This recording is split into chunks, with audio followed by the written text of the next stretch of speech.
But it's not a surprise because we know that these technologies are on an exponential trajectory. We know that they're getting better and better and better, and that they have a long way to go before they're going to max out at some fundamental physical and chemical limits. We know that we've got headroom to grow into.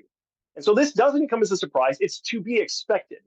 Okay. We're just continuing to skyrocket up this curve.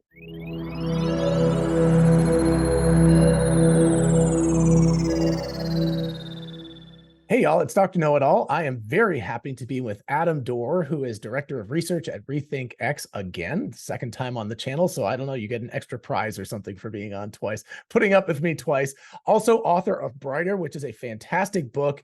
And I'll leave a link to that in the description, of course. And you've done, I think, 10 videos on that book at this point, and those are fantastic videos as well.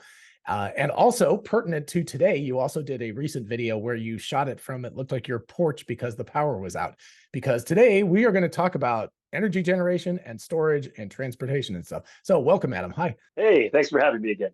So yeah, I think let's get right into it. I'm going to do a share screen. CATL, which I didn't realize this. I believe they are actually about 40% of the world's batteries are made by CATL, which is an insane number.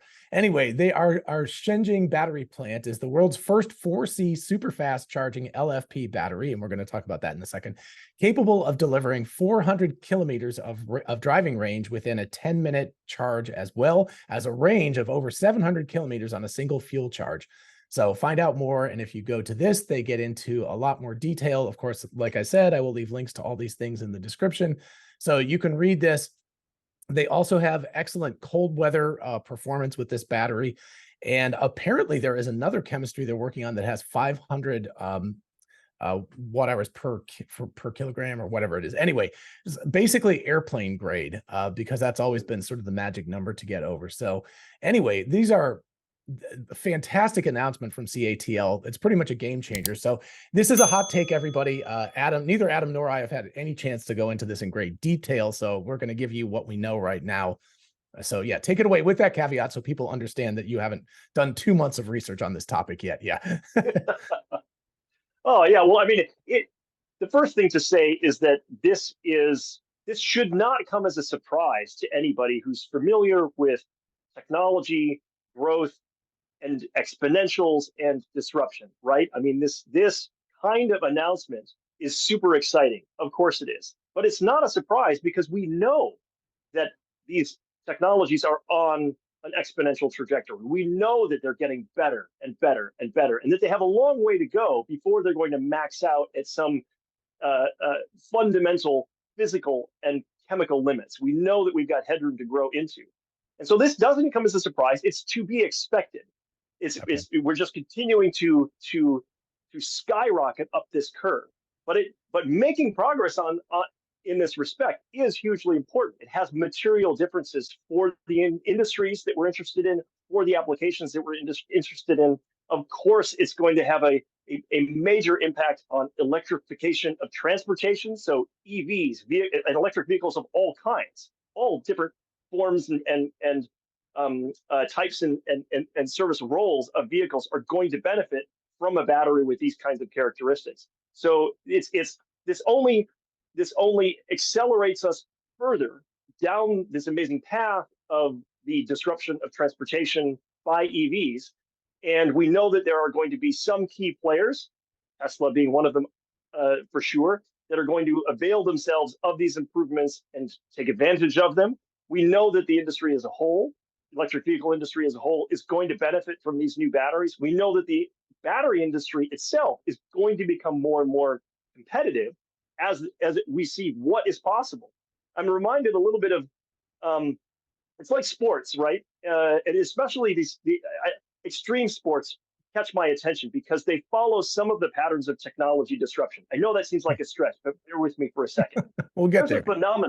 There's a phenomenon in extreme sports where a particular skill or a particular trick, like a double backflip on a BMX bike or something like that, it can seem impossible. It can seem impossible for the longest time. And then once one person lands that trick and shows it can be done, suddenly that opens the floodgates, and lots of people within a few months or a couple of years end up being able to break past that barrier as well.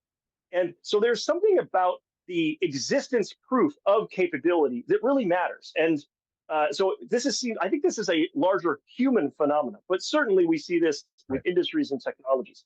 And so one of the reasons why I'm excited is with CATL showing us what is possible with LFP, with lithium iron phosphate batteries, showing us what's possible, showing the world, showing the industry, showing its competitors, showing its partners what's possible. This is only going to accelerate the disruption as a whole. And so from that perspective, I'm super thrilled to see this kind of progress.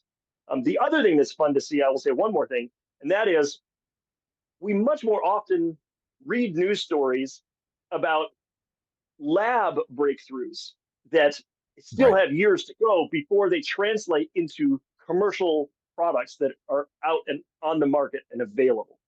And this kind of announcement of a breakthrough that's commercial ready, a manufacturing and production leap forward, that seems to me to be even more exciting than the lab breakthroughs, because there isn't going to be this big lag between what's possible in principle and what's accessible in practice. Yeah, I will definitely agree. And I think they said mass production by the end of 2023. So we're talking about very, very soon. I mean, could be in cars in the first quarter, second quarter of 2024.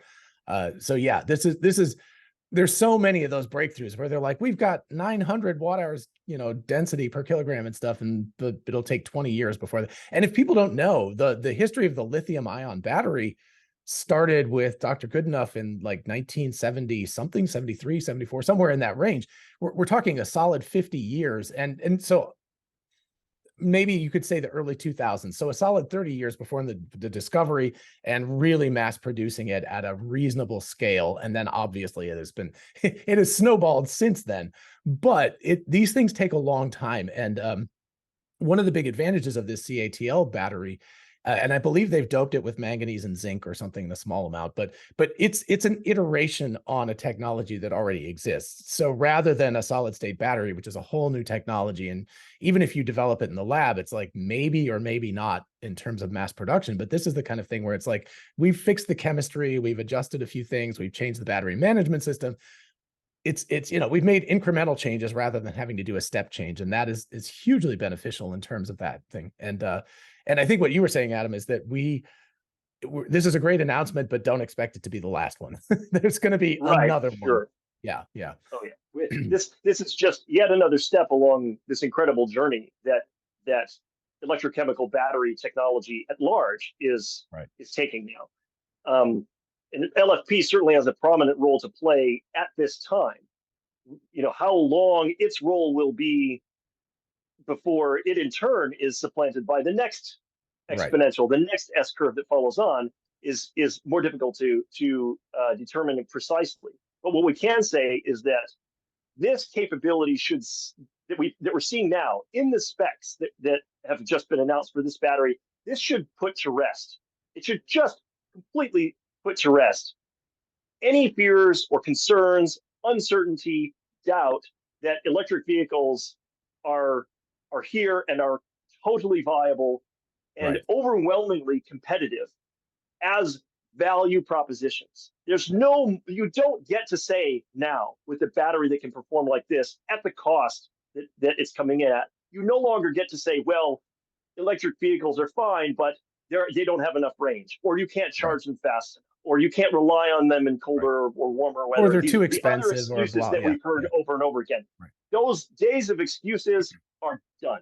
They're just done.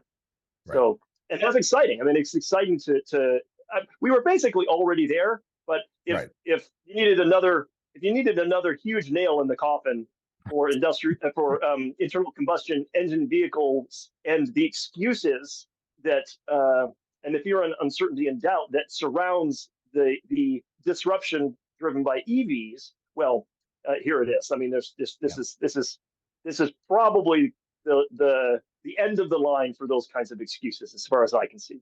Right, right. I absolutely agree. When you start talking about 10 minutes, when you fill up a gas tank, I mean, depending on how big it is, you're looking at probably 4 minutes, 5 minutes, something like that.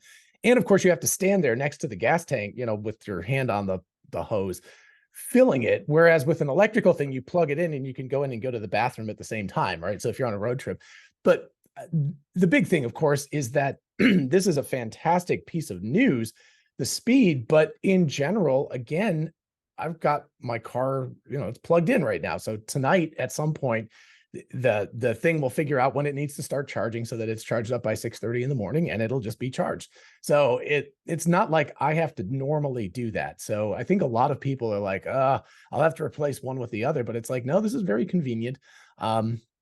And I was talking to, or actually watching a video from Tesla Joy recently, and she actually lives in a condo. And I didn't even realize this, but she's had her Tesla for, I think, 4 years and just uses a supercharger exclusively, and it still works fine. So you can treat it as a gas station, right? You can go and fill up once a week or something, but if you have a garage or an outlet someplace, you can also charge it locally, which makes that you don't even have to ever think about that stuff unless you're on a road trip. So yeah, there's huge advantages to this, but yeah, this is very, very exciting news.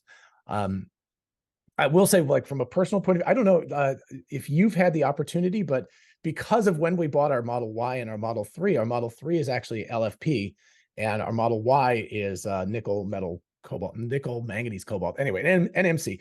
And I actually really prefer the LFP battery. It's with the NMC battery, you always have to be like, oh, do I charge it up over 80% right now? How do I care for the battery? Because if you don't charge it and discharge it properly, it will start to degrade over time. The LFP seems basically indestructible. It's like you fill it up to 100% and it just keeps on going. So yeah. Yeah, I mean, this is the extraordinary thing about the lithium iron phosphate family of chemistries, Yeah. in particular, is that they have a number of other advantages. So their downsides for a long time were energy storage density, and charge time, and weather envelope. Their tolerance and performance in different weather conditions. But again, what we've seen is just a steady improvement along multiple dimensions of performance for this sort of key battery chemistry or family of chemistries, the LFP family, and just continuous refinements and improvements along all of those different dimensions. And this latest announcement makes some really quite remarkable improvements on several key dimensions.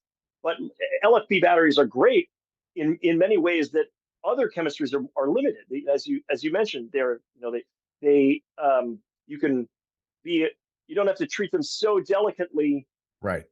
In terms of the charge and discharge duty cycle. You can put them through charging and discharging a bit more aggressively. We know that translates into longer lifetime for the battery within a performance range that's acceptable. Right. And so for EVs, the performance demands they're really pretty intense. I mean, what batteries go through when they are serving in electric vehicles is a very aggressive, very highly demanding duty cycle. But LFPs are fantastic in less demanding duty applications as well. Stationary storage, the batteries in the battery, well, at every different scale. Stationary storage in residential, in your own home, up to grid scale storage and so forth. So LFP chemistries are great in that respect. And then, of course, the other thing to think about is that lithium and iron and phosphorus are abundant materials, relatively speaking, in terms of their availability in the Earth's crust and in terms of their availability industrially. The access we have to those materials via mining and refining. They are not like rare earth elements or precious metals. And so there are fewer concerns about the material supply constraints and any social or political concerns related to the supply chains around those materials, which we do see for other resources like cobalt, for example. It's very well known that it has some terrible accompanying social and political issues because of where most of the world's cobalt is produced. Those issues are not there with LFP chemistries. That's great news. The fact that they are abundant is great news. We know that we can we have the resources necessary to make huge, huge quantities of LFP batteries. And so the fact that we can get this level of performance out of a chemistry that has so much going for it across so many different dimensions is just fantastic. So yeah, it's definitely the kind of news I like waking up in the morning and seeing when I when I turn on the news feed. Yeah. It was a very pleasant surprise to see it come through. Well, I shouldn't say it was very pleasant news, but again, not a surprise. The kind of thing that we would be expecting to emerge over time anyway. Right. A surprise today, but not a surprise in the grand scheme of things. I can't recall if we talked about this in the last time we had a chat. And if you haven't seen that one yet, you can certainly watch it. But there's always this argument against battery electric vehicles and battery storage and saying like, oh, you've got cobalt and you're mining these things. Well, number one, the market is driving the technology towards more available minerals, and human beings are really, really smart. Obviously there's some very smart people working on this stuff and making it function so that we're using less and less and less of the rare earth minerals. I know that Tesla is working in their next generation of motors to get rid of rare earth minerals and make them all common minerals. But the sort of big giant secret that nobody ever talks about is the oil industry. Oil and gas, to do refining, has to have cobalt. I know they need large quantities of cobalt, and when they use it, it's gone. Right? It's not a reusable resource. Whereas with a battery, you can take a car, and I think a really good thing, like you said earlier, a car is a very aggressive use of a battery.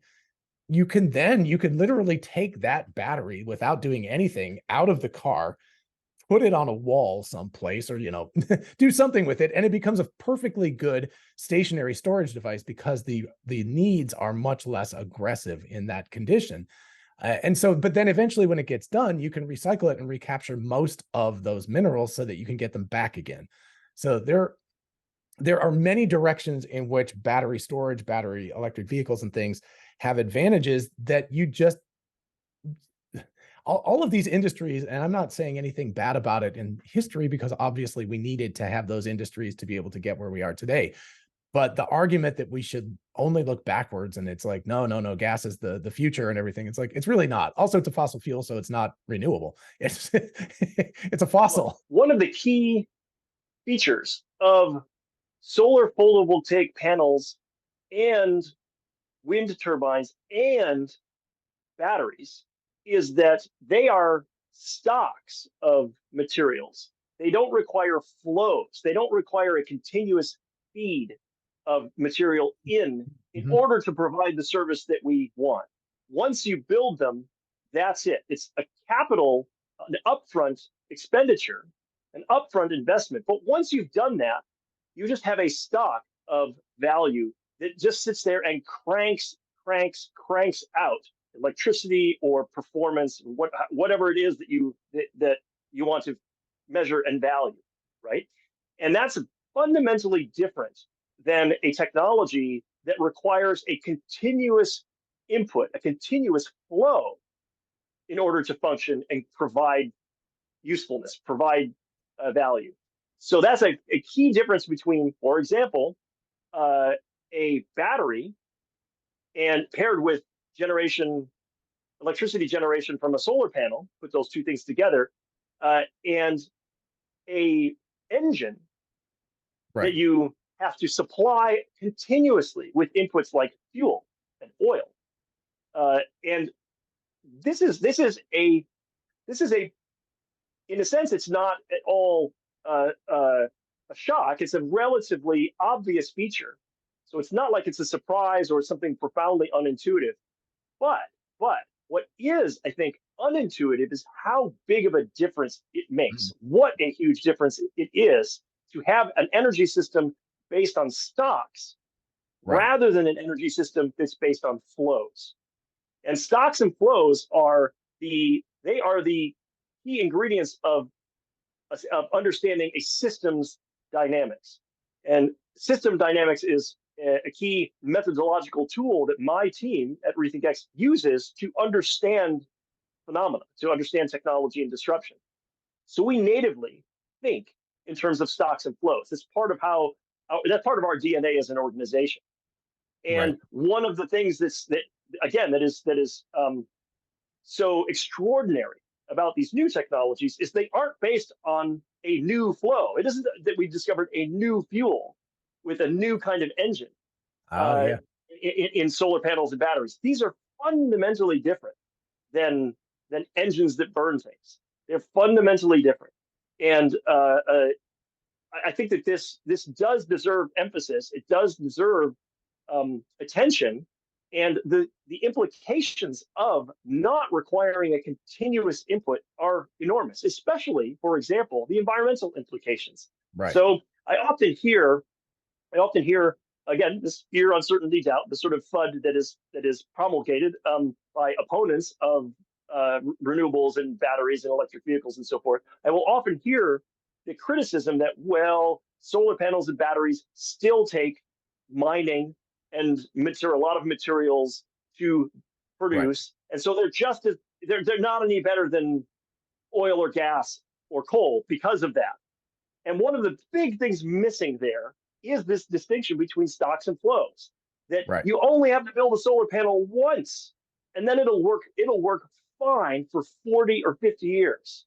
Right. Never mind 20 years. That's also a myth. It's perpetuated by exactly who you would think Yeah. it That would be is interested interesting because in I just lowballing the immediately lifetime of thought solar. in my head 20 years because that's what you hear all the time.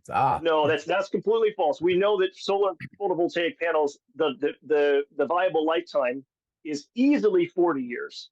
Okay. And it depends on what level of performance degradation you're willing to accept. But if you're happy for a panel that still continues to operate at 70% of its original capacity, well, as far as we can tell, photovoltaic panels will do that for 100 years. Oh wow. And would you throw away a panel just because it was only at 70% of its original No. capacity? If it's just sitting there and generating near zero marginal Right. cost electricity for you, it would be crazy to just throw something like that in the rubbish. You might want to upgrade to better panels if you needed more electricity, but Right. would you throw away an old perfectly good performing panel? No, probably not. So these things are going these stocks of electricity generating capital are going to last decades and decades, and we aren't going to need to continue to mine material, Right. whether it's coal or gas or oil or the fuels, to shovel into them to keep them running. It's Right. a completely different paradigm, and that changes everything. It means we only have to build out the bulk of the renewables and batteries system once.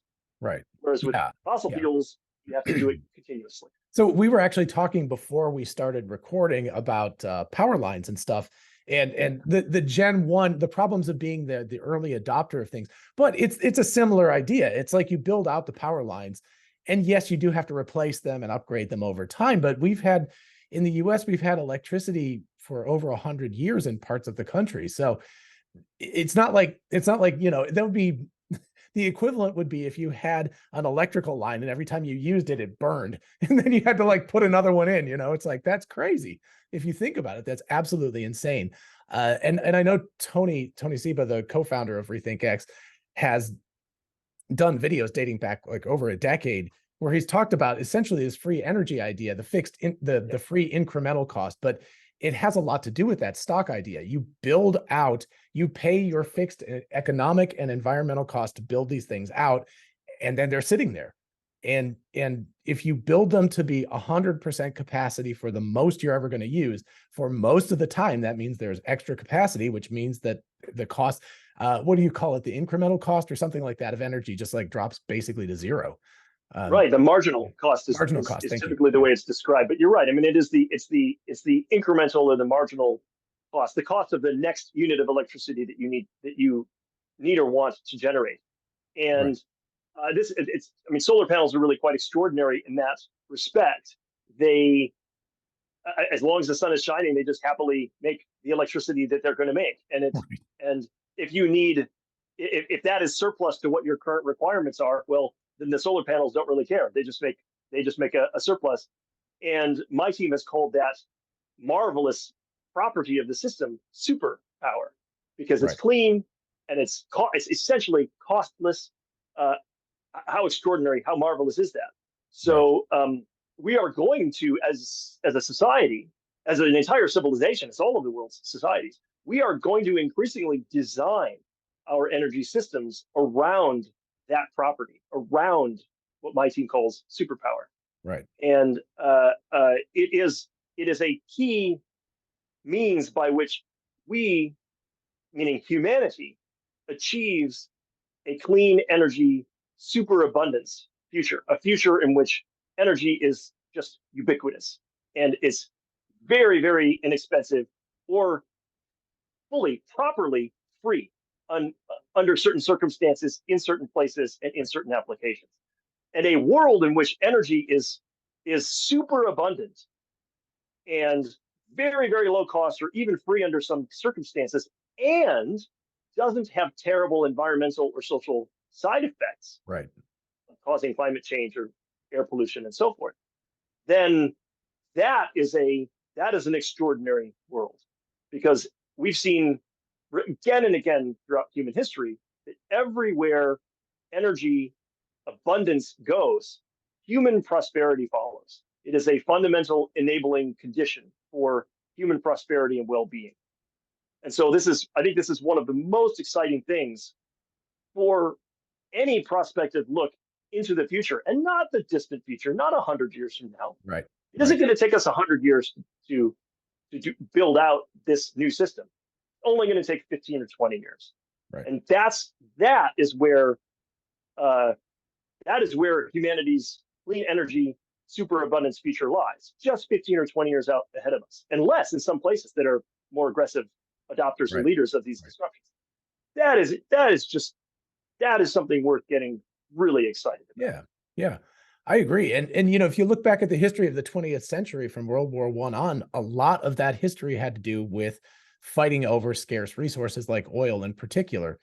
And not just from the energy prosperity aspect, but from a national security, local security aspect. Every country, even the Nordic ones, have a reasonable access to wind or solar or some combination or hydro. And so everyone basically with this technology can become relatively independent. And that really reduces the need to fight and squabble over diminishing resources. And that is a wonderful thing for the future of humanity and our safety and security too. That's very exciting as well. Absolutely. It's sort of a double whammy of amazing benefit. Right. Number one is that because energy that's captured from the sun, the wind, or other renewable sources, primarily it's going to be solar and wind, but you did mention hydro. That's definitely part of the picture. These sources are available everywhere. The sun comes up everywhere. The wind blows everywhere. And so in many ways, there is no single the proverbial Saudi Arabia of sunshine or Saudi Arabia of wind. We've heard this a little bit, and there are places that have more abundant sunshine and wind than others, but it is fundamentally a distributed, decentralized energy system, not a centralized one. So the first amazing benefit is that you don't, like you said, you don't have to have geopolitical conflict over scarce, centralized resources. That's the first thing. And then the second thing that is so promising for reducing the likelihood of conflict is prosperity itself. Right. So prosperous people tend not to fight, tend not to squabble, tend not to come into conflict. The lack of prosperity, poverty, suffering, privation, these things breed conflict. And so I think one could make a very strong argument that a key piece of the picture for why we've had such enduring and remarkable peace worldwide since the end of World War II, and not everywhere. There have, of course, been isolated conflicts, but relative to the rest of human history leading up to that, it's been an extraordinarily peaceful era for humanity as a whole.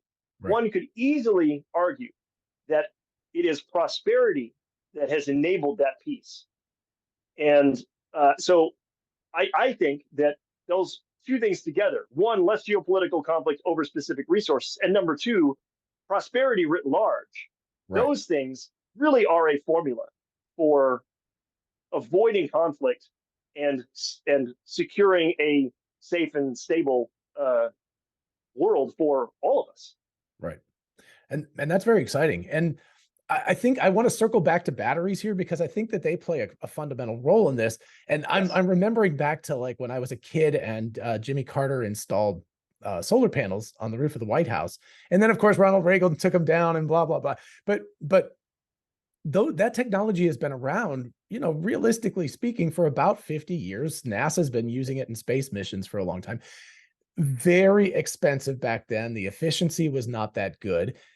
And at the same time, we have the beginnings of lithium ion batteries back in the 1970s, extremely expensive, very difficult to scale. It took a long time. It took longer for batteries, but we're starting to see like kind of a double trend line where like solar and wind came down more quickly at first, but now batteries are catching up. I don't know if you want to talk about Wright's law or if you want to talk about like essentially the what's happened, because I think since like 2000 or somewhere around then, in about 2 decades, the cost of solar, for example, has gone down about like 90%. So if it was going to cost you $1,000 to install something before, it's $100 now. It's like, dang, that's a crazy reduction in price. So yeah, take it away. Yeah. Well, so there are the general phenomena that we see that is known colloquially as Wright's law, is that most technologies, not every single one, there are a handful of exceptions, but most technologies show a consistent experience curve. And what that means is that we see that costs tend to improve consistently as the total volume of production increases over time. So for every doubling of cumulative production of whatever it is, in this case, let's say it's solar panels, every time you double the total amount that the industry has ever produced, solar panels, the cost will fall by a consistent percentage. So it is a nonlinear relationship. It's not linear. There's a nonlinear relationship between cost improvements and the scale, the growth of the industry. And that growth, that cumulative growth, is why we call it experience. Because the more you make, the more you do anything, the better you tend to get at it, the better you tend to economize things, the more you tend to refine and smooth out wrinkles and problems in your processes, and you just get better and better, and that translates over time into cost improvements. So that's why we call that relationship between improving costs and growing scale an experience curve. Right. Now, the extraordinary thing about the experience curve for solar panels, specifically solar photovoltaic panels, right. And for electrochemical batteries, lithium ion, the whole family of lithium ion battery technology in general, those two technologies have exceptional experience curves. Their experience curves are very steep. In other words, for every doubling of their cumulative production quantity, we don't just get a couple of percent improvement in cost, we get big leaps in cost. 15, 20, 25% improvement for each doubling of production. That is a very steep experience curve compared to other technologies. And so what that means is as these industries grow, and they are growing exponentially, by the way, but as they grow, their costs fall fast, faster than we see in other industries. That's pretty extraordinary. And I suspect that in the case of energy technologies, the reason why solar panels, photovoltaic panels, and batteries are different and have a steeper experience curve than gas power plants or coal power plants, or wind turbines or nuclear power plants have had. Nuclear power plants, by the way, have had a negative experience curve. They got more expensive over time. Yeah. Talked about why, but they're one of those exceptions I mentioned. But right. but the others, wind power is improving, Wind Right. power is getting cheaper, but just not as fast. Why? Well, I suspect it's because solar PV is a fundamentally new way of generating electricity. Mm. Think about it.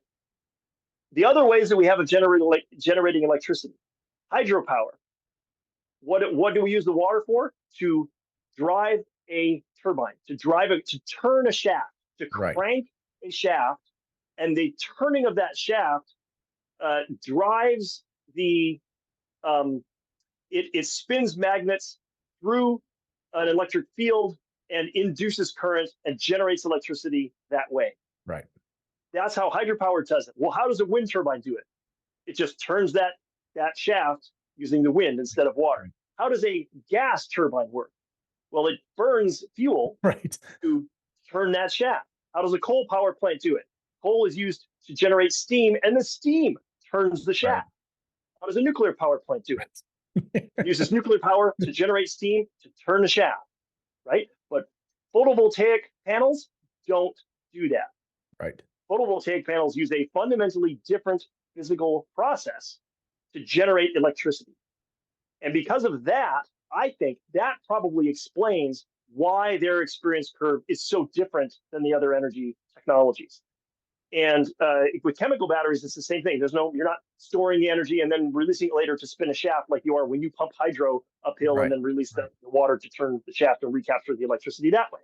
You're doing something fundamentally different Okay. than turning a shaft with a turbine.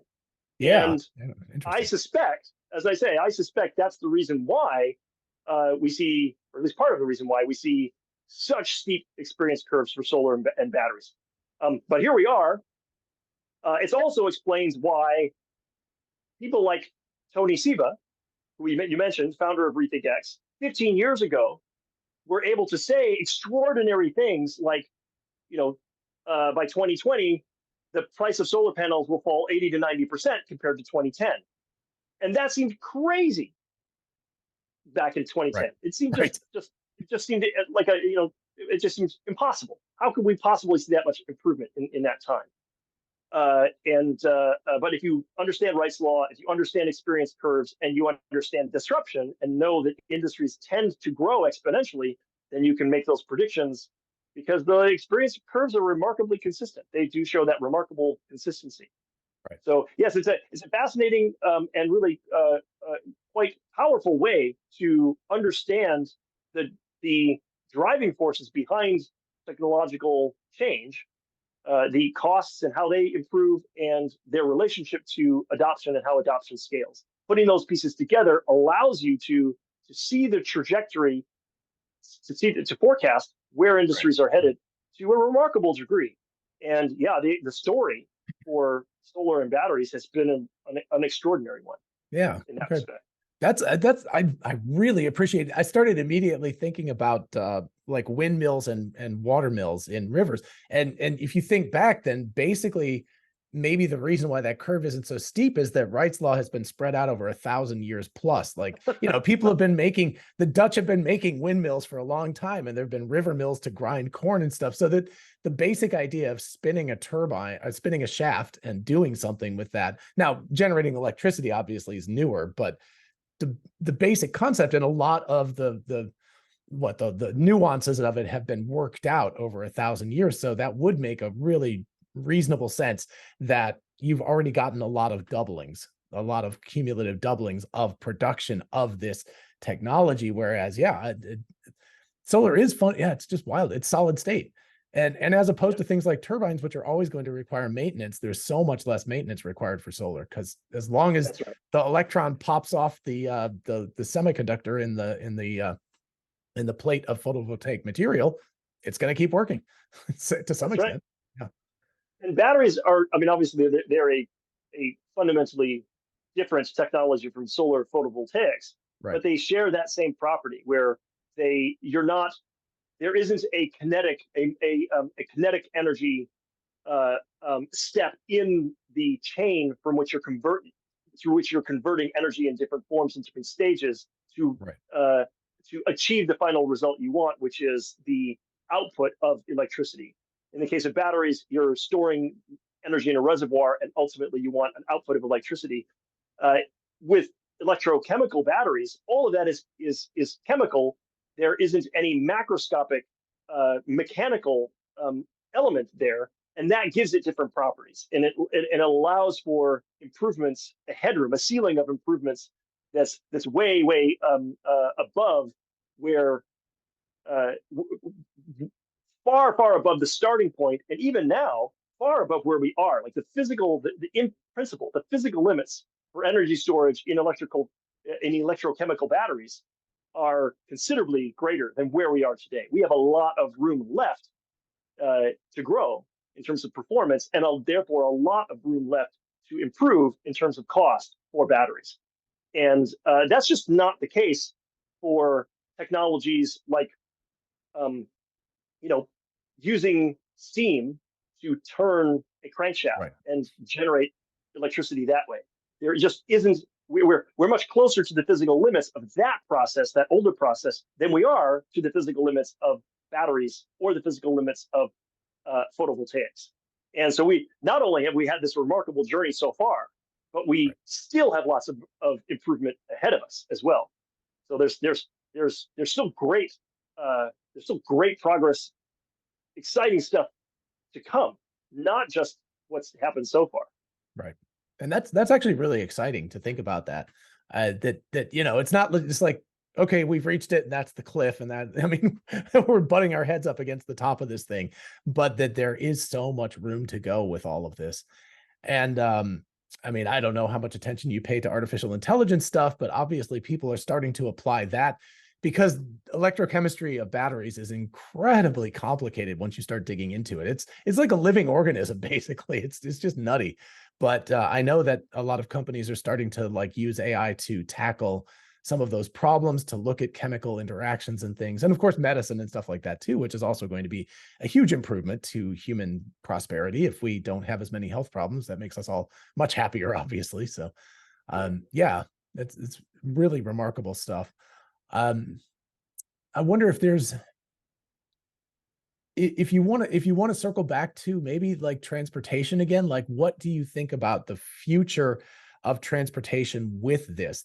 We're getting that sort of, again, caterpillar turning into a butterfly, not a one-to-one transition between the old gas-based internal combustion engine spinning a turbine, basically. I mean, spinning a shaft. But anyway, that sort of technology to the new technology. What sort of things that are not just obvious? It's like, yeah, you drive a car, but now you use a battery. Okay, well, that's obvious. What sort of not obvious things might happen in the next 5 or 10 years due to this new technology? Well, I think the two broad categories of complete paradigm shift into a fundamentally new system with new features and new properties and new capabilities are, number one, autonomous vehicles, and number two, transportation as a service, or what we call TaaS, TaaS, transportation as a service.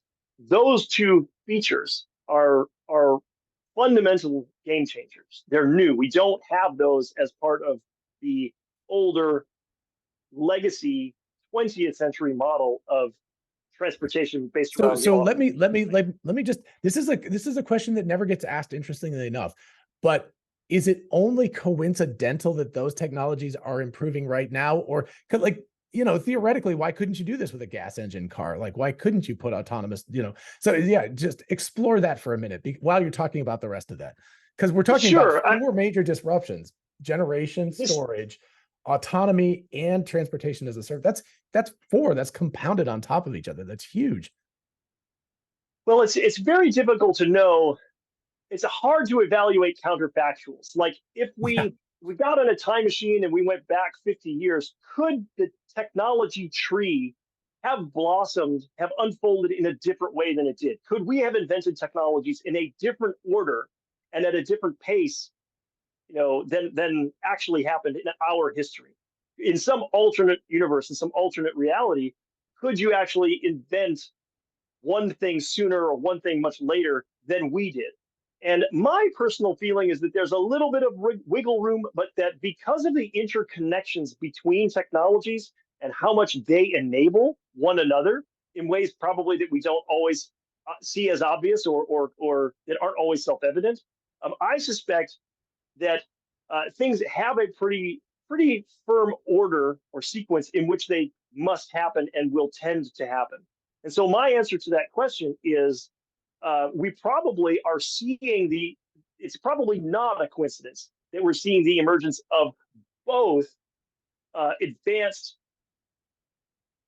electrochemical batteries and the simultaneous emergence of autonomous driving technology and the simultaneous emergence of, for example, ride-hailing and ride-sharing networks, because all of those things are dependent upon and enabled by advanced information technology, advanced computing capability, for example. And if you didn't have the advanced computing capability that we've got now, if you tried to do the innovation in lithium-ion batteries or the innovation in autonomous driving or the innovation in managing a real-time ride-hailing network from a handheld device, if you tried to do that in 1940 or 1950 or 1960 or 1970, it just wouldn't have been possible. It would have been too difficult without powerful, cheap computers. And can I throw in there? I think material science as well. Like absolutely, yes. That's a huge, you know, in 1950, they just didn't understand materials or how to build them. Or, I mean, good gracious, look at TSMC and Samsung and other, like, to build the chips that all this stuff runs on is perhaps the most incredible invention that humanity has ever come up with. It's like, and we just walk around with it, you know, it's like, oh, here's my phone. It's like, no big deal. It's like, no, that thing is incredible. Like, what's inside there is amazing. Yeah, it's very easy to take for granted and not fully appreciate just the miraculous achievements inside our electronic devices, the chips in particular, the ones that you mentioned, and the fabrication of the core processors that are really the heart of modern computers and modern electronics, for that matter. They are nanotech. The feature sizes now are so small; they are down within striking distance of the atomic precision, of the atomic scale. It's mind-boggling how small that is, how precise these features can be made, and in what quantities. There are billions of transistors on a modern chip. It's astounding that that's even possible. Right. And it would have looked utterly magical to our ancestors, not our distant ancestors. Of course, it would have to our ancestors 10,000 years ago, but just our ancestors 100 years ago. Yeah. Would not have been able to fathom how on earth human hands, human ingenuity could have produced something like that so quickly. And yet, here we are. It is amazing. It's an astounding achievement. And even more than that, as I was saying, that technology is an astounding enabler of all of the other progress that is now coming to fruition. And we ain't seen nothing yet, right? It's just beginning. AI is just the next step in the growing power of our computing and information technology tools to help us continue to make progress in other lines of innovation. So yeah, I don't think it's any coincidence at all that these technologies have converged at the time and in the ways that they are converging. And part of Tony Saba's technology disruption framework that makes sense of all of this is understanding precisely those convergences, because most technology disruptions are not driven by a single innovation, a single improving technology. Most of them are a function of several technologies converging together to enable new capability and new possibilities to emerge. Yeah. Wow. That's very cool. But, and you know, there's always that question, when would you want to live in history? And realistically speaking, I can't imagine living anywhere except now, except for maybe the future, right? Because it's like, even going back, I think back to my previous life before the internet in like the 70s and 80s. And I'm like, oh gosh, that would suck. If I wanted the answer to something, I wouldn't just be able to like find it in 2 seconds. You know, there's, there are, and healthcare and all these other A, B, and C things that we have access to now. It's a pretty amazing time to live, and it's a little overwhelming sometimes because, yeah, things are happening so rapidly on so many fronts. But I agree with you. And it's not like we don't have problems still to solve, Yes. and it's not like every single person today has a better life than every single person Right. in the past. It's important to be very clear that progress for humanity as a whole is incontrovertible. Today, humanity as a whole is in a more prosperous condition across the board, virtually by any measure, than ever before. And that's an astonishing achievement. And much of that is down to technological innovation, technological advancement. But having said that, uh, there are individuals, there are communities, there are Right. entire societies who have not seen the full fruits and benefits of that progress. And we can and must do better to raise, to lift, to elevate everyone everywhere. And Right. we can do that. The promise of new technology, the promise of disruption, the promise of innovation is that we continue to make progress, and we do continue to elevate everybody. So while it is, it's terrible and it's totally unacceptable that anyone still suffers in any way today, and millions upon millions of people do, Right. and millions upon millions of people have seen their fortunes worsen, not improve in recent years. That doesn't contradict. It simply lives alongside the also incontrovertible fact that as a whole, humanity is on an extraordinary upward trajectory of progress. My great hope is that the progress that we've achieved for some of us, those of us so fortunate, so privileged to have all of the benefits of, you know, through nothing but sheer good luck and fortune, Right. not to our own personal credit at all, just had the good luck to be born into prosperous societies like the United States, to be born into communities that within that country that are prosperous. There's so much that I have to be thankful for, and that I've, for example, had as a privilege, an unearned privilege. Right. Um, my great hope is that what has only been available to a few will very, very quickly become available to everyone everywhere. Right. And unlike proposals that I've seen in the past, basically they go back throughout human history, proposals for how to change socially, how to change society, how to change individuals, how to change personal behavior and lifestyle. Unlike those proposals, which just have never worked very well, Right. technology improvements offer a real path to that kind of prosperity for everybody. And so that's one reason why I'm so focused on those. I think they offer us real practical solutions to these age-old problems. And the other thing, of course, that's so exciting is that because it's all exponential, because we're on S curves, we're not on slow linear incremental improvement. We have a trajectory to reach extraordinary global shared prosperity within a couple of decades, not centuries, not millennia from now. Right. Yeah. So, but then that's just, that's the theme of my book, and obviously my mission and passion. So yeah, it's dangerous to even let me go down that road a little bit, because then I'll just blather for hours on hours. But I hours do on know, I appreciate though that you are, very optimistic, and definitely everybody should really read the book, because it makes you excited to get out of bed the next day. It's like, you're like, yes, the future is going to be awesome. I can't wait to join it. But I do appreciate that you're also, socially aware enough that it's like, we need to make sure that this rising tide lifts everyone, not just a privileged few. And that's the historical danger has always been that power will concentrate, wealth will concentrate, and it will go to the few.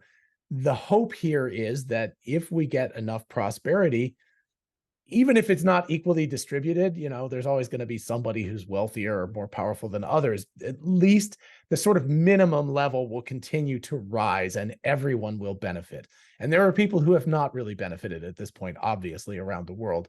And that needs to happen in order for conflict to stop, in order for people to have good lives, and the just basic ethical requirements of humanity.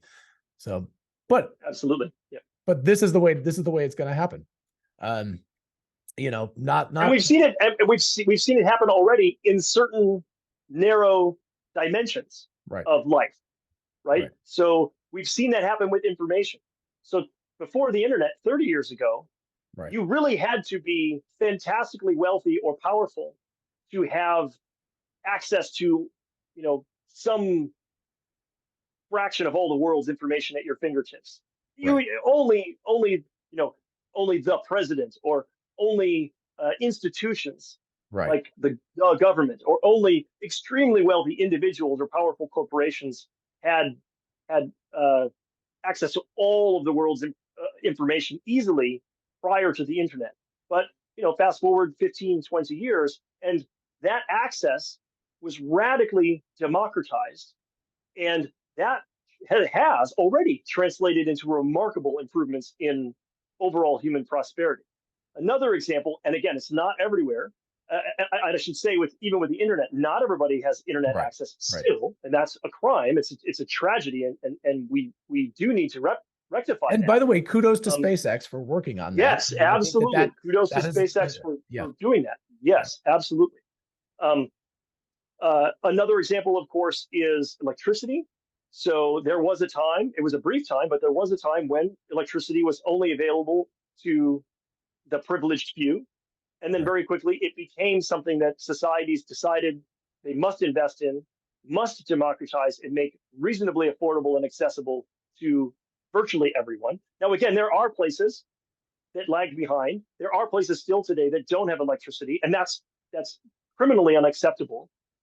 But for the most part, again, in the fortunate, prosperous societies, everyone, rich or poor, has access to electricity in the United States, has access to clean, safe drinking water in the United States, has access basically to all of the world's information through the internet in the United States, has right, access to affordable, healthy food, right, right? So you can go into a grocery store and get good food at a fairly affordable price today in the United States, for example, and other prosperous societies, in a way that kings and emperors could not have begun to imagine right, 2,000 years ago, yeah, right? So what's available in our supermarkets for the equivalent of a few hours of labor right, is it eclipses the wildest, most gluttonous imaginations of Julius Caesar or Genghis Khan, for example. right, They couldn't have imagined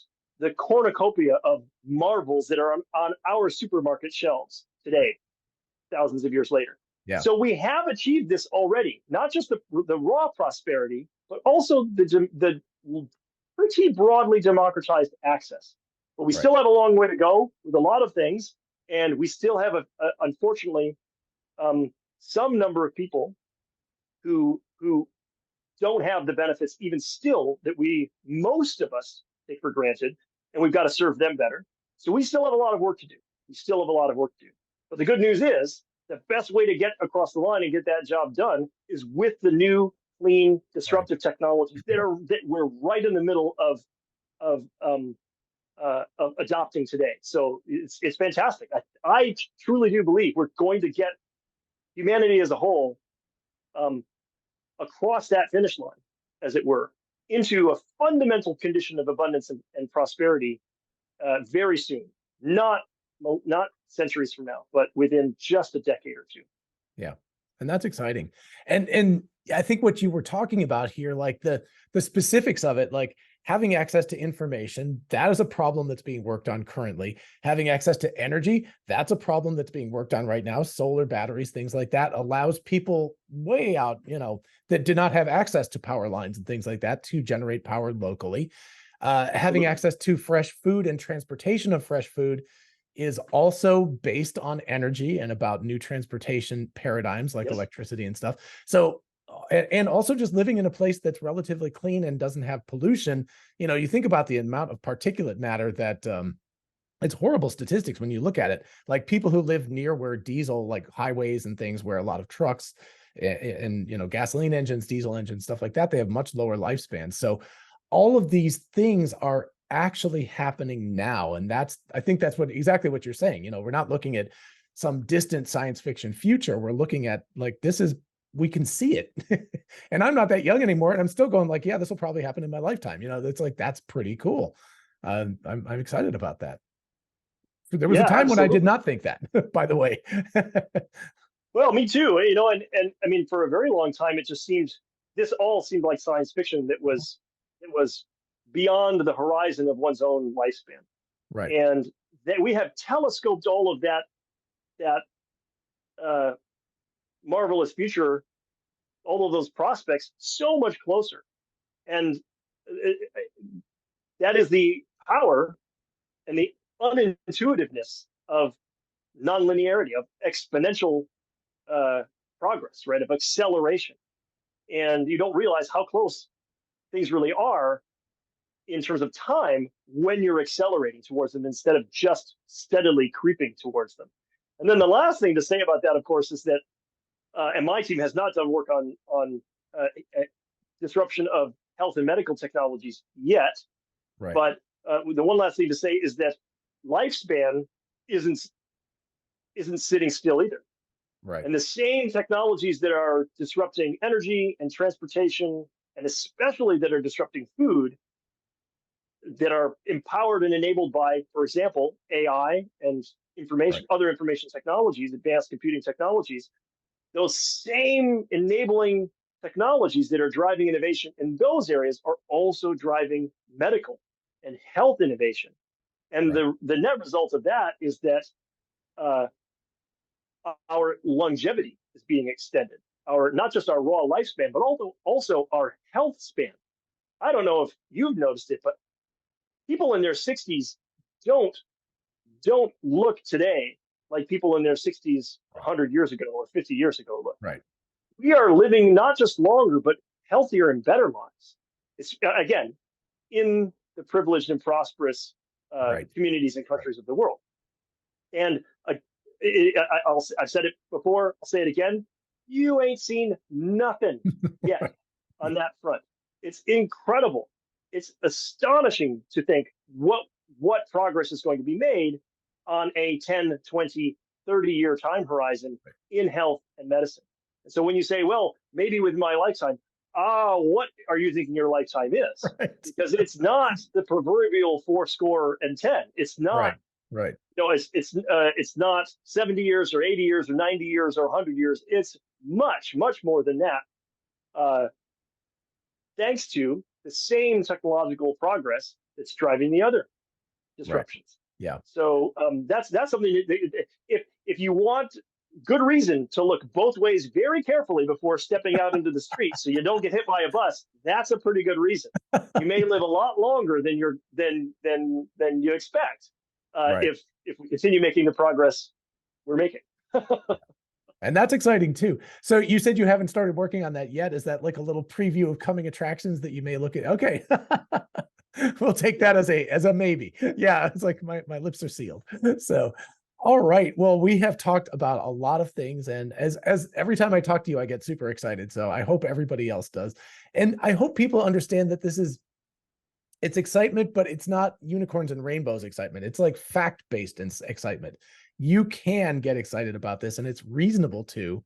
And I think you would agree because it's based on what we are seeing and reasonable mathematical projections of the future. Nothing crazy. We don't have to develop fusion interstellar rocket ships or something for this to happen. I mean, all of this is technology that exists.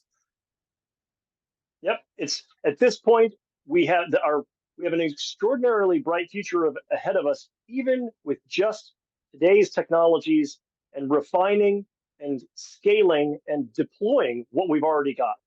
Like you said, we don't need cold fusion or warp drive or any of those, staples of science fiction. We've already got what we need to build an astonishingly bright and prosperous future. Now, those other breakthroughs will come. Sure, they will. Yeah. But we don't need them. We don't need to hang any of our hopes on some fantastic technological marvels or breakthroughs that are as yet well out of reach. That's not the situation we're in. We have what we need. It's just a matter now of deploying and scaling and refining what we've already got And to circle back to the beginning of the conversation, that's exactly the sort of thing that we saw with the recent announcement from CATL about their improved lithium iron phosphate battery technology. It's LFP is not new. It is not science fiction. We don't need any new breakthroughs. We just need that technology to continue to be refined, to be scaled enormously, to be deployed globally, and that alone will, by the data, by the numbers, Right. deliver us to an extraordinarily prosperous and clean future. So if that's not worth getting excited about, I don't know what is. I don't know what is. That's cool. Wow. I guess we'll leave it with that. I mean, what else is there to say about that? So thank you so much, Adam, for being with me again today. I really do appreciate it. And it's really exciting to talk to you. And I learn a lot, which is great too. So yeah, everybody make sure you get his book, check out the videos that RethinkX and you have been putting out. They're fantastic videos. And I'll leave all of that stuff in the description. Of course, like, subscribe, all of that stuff to your channel, to my channel, all of that. And I will see everybody in the next video. Bye-bye.